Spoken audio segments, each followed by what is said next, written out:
ఓం మహాగణాధిపతయే నమః. ఓం గురుభ్యో నమః. ఓం శ్రీమాత్రే నమః. పరమేశ్వర స్వరూపమైనటువంటి జ్యోతిష, వాస్తు మరియు ఇతర అనేకమైనటువంటి శాస్త్రములను మనకు అందించినటువంటి మహర్షులకి నమస్కారం. హయగ్రీవ హయగ్రీవ హయగ్రీవేతి యో వదేత్ తస్య నిస్సరతే వాణి జహ్నుకన్యా ప్రవాహవత్. అరుణాం కరుణాతరంగితాక్షీం ధృతపాశాంకుశపుష్పబాణచాపాం అనిమాదిభిరావృతాం మయూకైః అహమిత్యేవ విభావయే భవానీం. శ్రీమాత్రే నమః. ప్రేక్షకులకి ఆ లలితాంబిక అమ్మవారి యొక్క అనుగ్రహం పరిపూర్ణంగా కలగాలని మనస్ఫూర్తిగా కోరుకుంటూ మనం ఈరోజు చెప్పుకోబోయేటువంటి టాపిక్ ఏమిటి అని చెప్పి చూసుకున్నట్లయితే, మనము ఫిబ్రవరి మాసంలో ఏ లగ్నము వారికి, లగ్నం తెలియని వారు రాశి నుంచి చూసుకోండి, వారికి ఏ విషయాల్లో చాలా బాగుంది, ఏ విషయాల పట్ల కాస్త జాగ్రత్త వహించాలి, మరియు ఏ దేవత ఆరాధన చేసుకుంటే మంచిది అనేటువంటి విషయాలు చెప్తుంది నేనైనప్పటికీ కూడా చెప్పిస్తుంది సాక్షాత్ లలిత అమ్మవారిగా భావిస్తూ, అసలు ఈ గ్రహస్థితి ఎలా ఉంది ఈ నెల. మనకి వృషభ రాశిలో గురువు, మిథునంలో కుజుడు, అదేవిధంగా కన్యలో కేతువు, మీనంలో రాహువు, మన కుంభరాశిలో శని చంద్రులతో ఈ నెల ప్రారంభం అవుతుంది 1వ తేదీ నుంచి. మకర రాశిలో రవి బుధుల యొక్క సంచారం జరుగుతుంది. శుక్రుడు కూడా మనకి మీన రాశిలో ఉన్నాడు. అయితే ఈ యొక్క గ్రహస్థితి ఏదైతే ఉంటుందో, అంటే మకరం నుంచి కుంభం నుంచి మీనంలోకి ఈ ప్రయాణాలు అనేవి షష్టగ్రహ కూటమి కోసం వెళ్తుంటాయి. ఈ గ్రహాలన్నీ కూడా ఈ యొక్క గ్రహస్థితి ముఖ్యంగా ఏ లగ్నము వారికి ఎటువంటి మంచి ఫలితాలు ఇస్తుంది, ఏ జాగ్రత్తలు, ఏ దేవతారాధన అనేటువంటి మనం ఇప్పుడు తెలుసుకుందాం. సింహలగ్నము, సింహరాశి, సింహం వారికి కనుక చూసుకున్నట్లయితే రాస్యాధిపతి అయినటువంటి రవి 13వ తేదీ వరకు మీకు 6వ స్థానంలో ఉంటాడు. ఈ 13వ తేదీ వరకు ఉన్నటువంటి గ్రహస్థితి ఏదైతే ఉందో చక్కగా మీకు శత్రువుపై జయాన్ని ఇస్తుంది. కాకపోతే అక్కడ 14వ తేదీ వరకు, ఆల్మోస్ట్ 12వ తేదీ వరకు, 14 కాదు 12వ తేదీ వరకు బుధుడు ఎప్పుడైతే 6లో ఉన్నాడో, మీరు వర్క్ విషయంలో ఏదైతే ఇప్పుడు చూడండి, వ్యాపార సంబంధించినటువంటి విషయాల్లో ప్రత్యేకంగా రుణాలు, వ్యాపారంలో రుణాలు ఇవ్వడం తీసుకునే విషయాల పట్ల కాస్త జాగ్రత్తగా ఉండండి. ధన సంబంధించిన విషయంలో ముఖ్యంగా మంగళవారాలు, మనీ మ్యాటర్స్ విషయంలో చాలా జాగ్రత్తగా ఉండాలి. ఇక్కడ ఈ శుక్రుడు ఎప్పుడైతే 3వ అధిపతి 8మ స్థానంలో ఉన్నాడో, ఈ 3వ స్థానాధిపతి ఉచ్చస్థితిలో ఉన్నందుకు మీ సిబ్లింగ్స్ని ఎక్కడికైనా విదేశాలకు పంపించాలి, ఎప్పటి నుంచో ప్రయత్నిస్తున్నాం అవ్వట్లేదు అనుకునేటువంటి వీలైనట్లయితే, కొత్త అగ్రిమెంట్స్ గతంలో అనుకున్నాగానే అవ్వలేదు అనుకునేవి కాస్త ముందుకు మూవ్ అవుతాయి కాస్త చూసుకున్నట్లయితే. అదేవిధంగా సింహలగ్నం వారికి ఈ చతుర్థ అధిపతి కుజుడు ఎవరైతే ఉన్నారో, ఈ యొక్క కుజుడు 4వ అధిపతి లాభస్థానంలో ఉన్నందుకు వృత్తిపరంగా, వ్యాపారపరంగా ఏదైనా ప్లానింగ్ చేసేటువంటి విషయాల్లో ఖచ్చితంగా మీకు యోగిస్తుంది. అలాగే మరొక విషయం ఏంటంటే, ఇక్కడ గమనించుకున్నట్లయితే ఈ దశమ స్థానం అంటే వృత్తి స్థానం ఏదైతే ఉందో, వృత్తి కారకుడు శుక్రుడు రాహుతో కలిసినందుకు అనుకోకుండా కొన్ని సందర్భాల్లో విదేశాలకు వెళ్ళడం కానివ్వండి, అనుకోకుండా కొన్ని మార్పులు కానివ్వండి, ఇవి బలంగా చూపిస్తున్నాయి. అదేవిధంగా వివాహం కోసం చేసే ప్రయత్నాలు ఏవైతే ఉంటాయో, 7మ స్థానంలో సప్తమాధిపతి ముఖ్యంగా చూసుకున్నట్లయితే 7మ స్థానంలో శని యొక్క స్థితి ఏదైతే ఉందో, ముఖ్యంగా వివాహం విషయంలో 1, 2 తేదీలు మాత్రం ఎక్కడా కూడా మీరు తొందరపడి నిర్ణయాలు తీసుకోకండి. 3, 4, 5 తేదీలు కాస్త బోటింగ్ అంటే నీటి మీద ప్రయాణం చేసేటువంటి అంశాల పట్ల కాస్త జాగ్రత్తగా ఉండండి. ఇక మీరు చేయవలసినటువంటి దేవతా ఆరాధన ఏమిటి?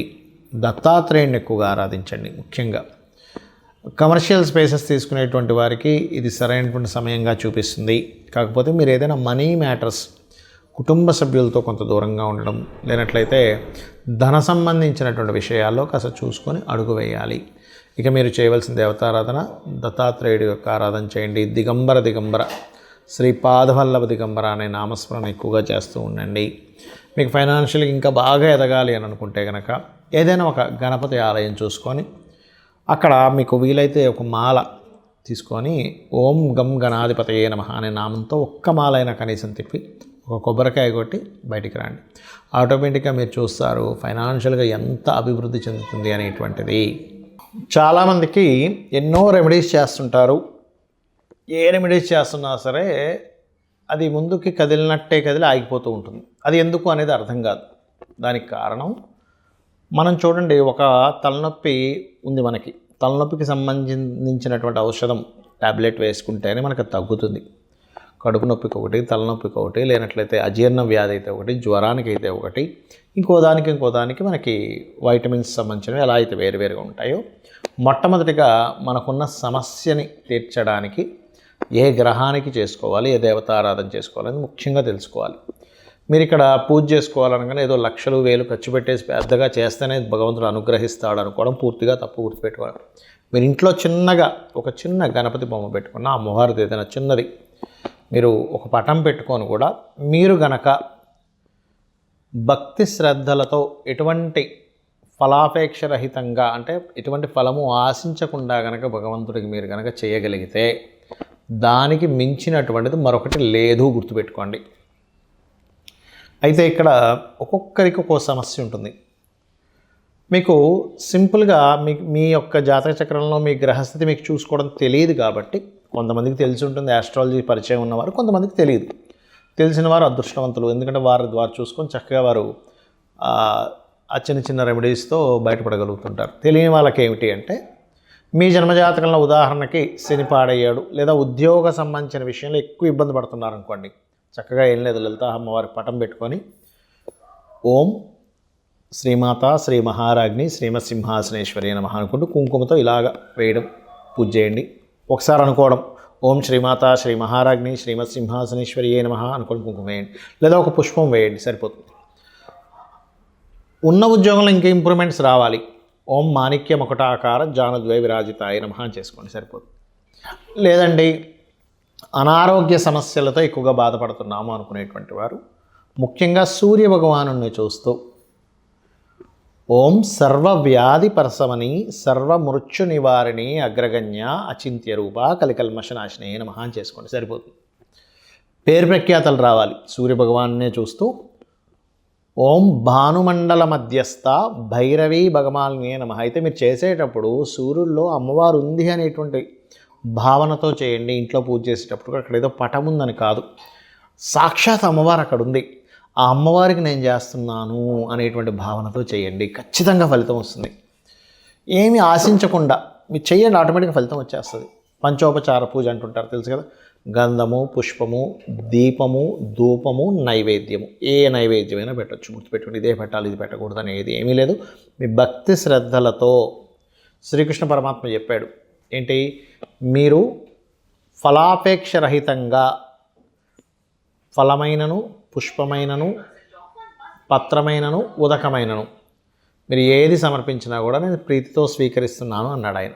కాబట్టి అలా పెట్టండి, ఖచ్చితంగా తీసుకుంటాడు స్వామి.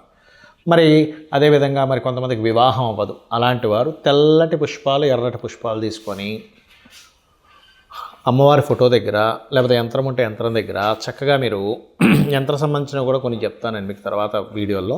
అక్కడ చక్కగా ఏం చేస్తారంటే మీరు ఒక్కొక్క పువ్వు వేస్తూ ఓం కామేశబద్ధ మాంగళ్య సూత్రశోభిత కందరాయే నమః అనుకుంటూ చేయండి. లేదండి మా దగ్గర పుష్పాలు దొరకట్లేదు, లేకపోతే అంత పొద్దున్నే లేదు అంటే అక్షింతలు వేసుకుంటూ కూడా చేయవచ్చు, అందులో ఎటువంటి సందేహం లేదు. మరి అదేవిధంగా వివాహ జీవితం బాగాలేదు, అలాంటి వారు చక్కగా మీరు ఓం శివకామేశ్వరాంకస్త శివా స్వాధీన వల్లభాయే నమః చేసుకోండి. లేదంటే బిజినెస్లో మేము రాణించలేకపోతున్నాము, అటువంటి వారు ఓం ఇంద్రగోప పరిక్షిప్త స్మరతూనా భజంగికాయై నమః. ఫైనాన్షియల్ గ్రోత్ రావాలి, ఓం సంపత్కరీ సమారూఢ సింధుర వ్రజ సేవితాయే నమః. ఆ రకంగా మీరు ఎంత చేసుకుంటూ ఉంటే అంత చక్కటి ఫలితాలు మీకు రావడం జరుగుతుంది. అలాగే మరి కొంతమందికి అప్పులు ఎక్కువగా ఉంటాయి, వాళ్ళ రేపు అప్పుల బాధలు చాలామంది పడుతున్నారు. ఓం అపర్ణాయే నమః అని చక్కగా బిల్వ దళాలు కనుక మీ దగ్గర ఉంటే ఒక్కొక్క బిల్వ దళంతో అమ్మవారి దగ్గర పెడుతూ ఒక పుష్పము బిల్వదళం కలిపి చేయండి. ఖచ్చితంగా మీరు అప్పుల బాధల నుంచి బయటపడతారు. అయితే ఇక్కడ ఏంటంటే చాలామంది ఈ గోచార ఫలితాలు అనేటువంటివి కొంత పర్సెంట్ పనిచేస్తుంది, కానీ మీ జన్మజాతకంలో ఉండేటువంటి గ్రహాల యొక్క స్థితి ఎలా ఉంది అనేటువంటి చాలా ముఖ్యమైనటువంటి అంశం. గ్రహస్థితి బాగుందనుకోండి, ఆటోమేటిక్గా మీకు గోచారంలో ఏ గ్రహం ఎక్కడికి వచ్చినా సరే మీరేమి చింతించాల్సిన అవసరం ఉండదు, గుర్తుపెట్టుకోండి. కాబట్టి గ్రహస్థితి మీ జన్మజాతకంలో ఏ దశ నడుస్తుంది, ఏ అంతర్దశ నడుస్తుంది, ఏ యోగం ఉంది చాలా ఇంపార్టెంట్. అంతేగాని ఏలినాటి శని వచ్చేసిందని భయపడిపోవడం, అమ్మో కాలసర్పదోషం ఉందని భయపడిపోవడం ఇవేమీ అక్కర్లేదు. ఇంకా అన్నిటికంటే ముఖ్యంగా చెప్తాను, మీకు ఏ గ్రహస్థితి ఉన్నా ఎలా ఉన్నా అమ్మవారిని నమ్ముకొని, అమ్మ నువ్వు ఉన్నావు నాకు చాలా ధైర్యం, నా పని నేను ధర్మంగా చేసుకుంటూ వెళ్తూ ఉన్నాను అనుకునేటువంటి వారికి అమ్మవారి రక్ష 100% ఉంటుంది. ఏమీ భయపడాల్సిన పని లేదు. శ్రీమాత్రే నమః.